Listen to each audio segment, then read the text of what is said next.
मुल्क पायदार तवील मदती तरक्की की राह पर चल पड़ा। वजीर खजाना अमरीकी जरीदे USA टुडे को इंटरव्यू देते हुए वजीर खजाना सेनेटर मोहम्मद औरंगजेब का कहना था कि पाकिस्तान अहम मुआशी मोड़ पर पहुंच चुका है।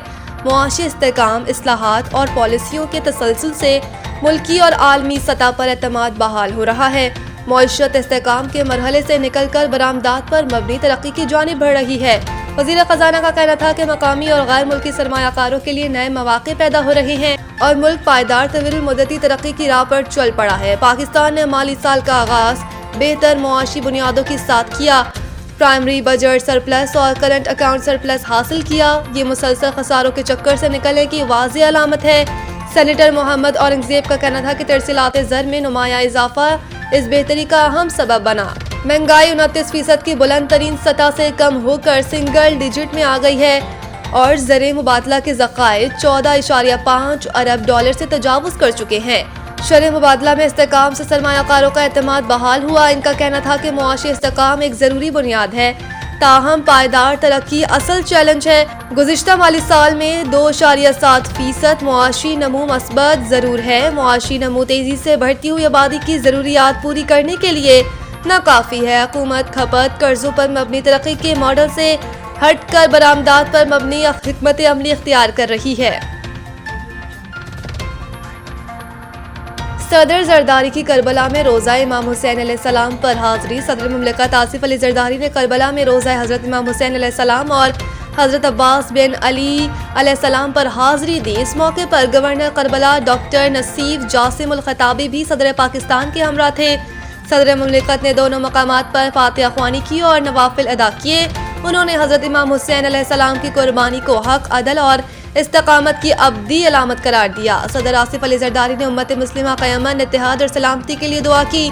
उन्होंने रोज़ा हज़रत इमाम हुसैन अलैहिस्सलाम पर गुफ्तगू करते हुए इनकी तालीमात को हक, अदल और इंसानियत के लिए रहनुमाई करार दिया। हाज़री के मौके पर सदर मुमलिकत आसिफ अली जरदारी ने दोनों मज़ारात के मुंतज़िमीन और मुबल्लिगीन से मुलाकात भी की। लीबिया के आर्मी चीफ का तैयारा क्यों तबाह हुआ, आखिरी पैगाम समेत अहम तफसीलात सामने आ गई। तुर्क हुकाम ने तस्दीक की है कि लीबिया के army chief general Mohammed Ahmed al Haddad का तैयारा बरकी निज़ाम में खराबी के बाइस गिरकर तबाह हुआ। तुर्किया के सदारती शोबा मवासिलात के सरबरा बुरहानुद्दीन दौरान ने बताया कि हादसे से कबल तैयारे ने एयर ट्रैफिक कंट्रोल टावर को बरकी खराबी के बाइस हंगामी सूरत हाल से आगाह किया था और फौरी लैंडिंग की इजाज़त तलब की गई थी।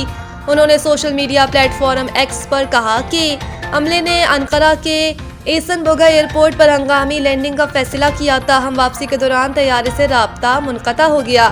तुर्क वज़ीर इंसाफ यलमास तनज ने तस्दीक की है कि अंकारा के प्रोसिक्यूटर जनरल ऑफिस ने हादसे की वजूहात जानने के लिए बाकायदा तहकीकात शुरू कर दी। तैयारों की निगरानी करने वाली वेबसाइट फ्लाइट रेडार के मुताबिक परवाज ने इब्तदा में बुलंदी हासिल की थी, ताहम अचानक इसकी ऊंचाई में तेजी से कमी वाक़ई हुई और परवाज के सिर्फ 16 मिनट बाद तैयारा रेडार से गायब हो गया। तुर्क मीडिया के मुताबिक जिस इलाके में तैयारा लापता हुआ वहां धमाके की आवाज़ भी सुनी गई, जिसके बाद रेस्क्यू कार्रवाई शुरू कर दी गई।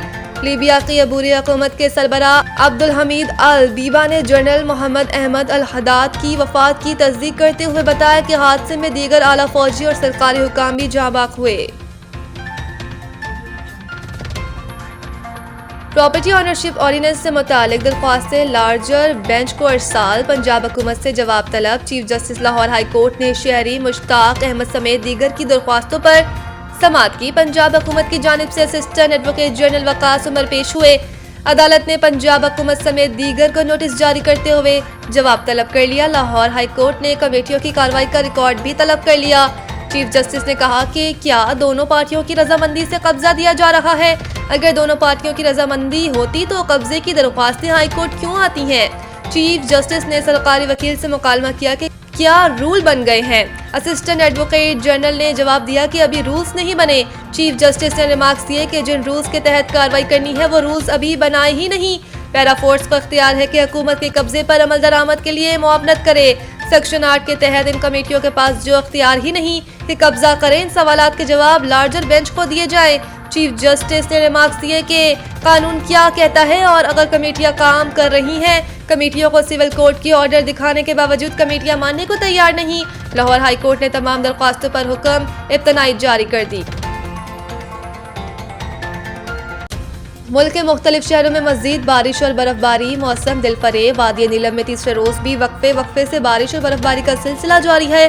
सर्दी की शिद्दत में मजीद इजाफा हो गया। बलाई इलाकों में 2 फीट से ज्यादा तक बर्फबारी रिकॉर्ड की गई। मुजफ्फराबाद में पहाड़ों पर बर्फबारी का सिलसिला थम गया। महकमा मौसमियात के मुताबिक लाह में पारा -8, गोपस -4, कलाम और क्वेटा में -3 रिकॉर्ड किया गया। कलात में दर्जा हरारत -2 और मालम जब्बा में -1 सेंटीग्रेड रहा। इधर मुल्क भर में आज धुंध छाए रहने का इम्कान है।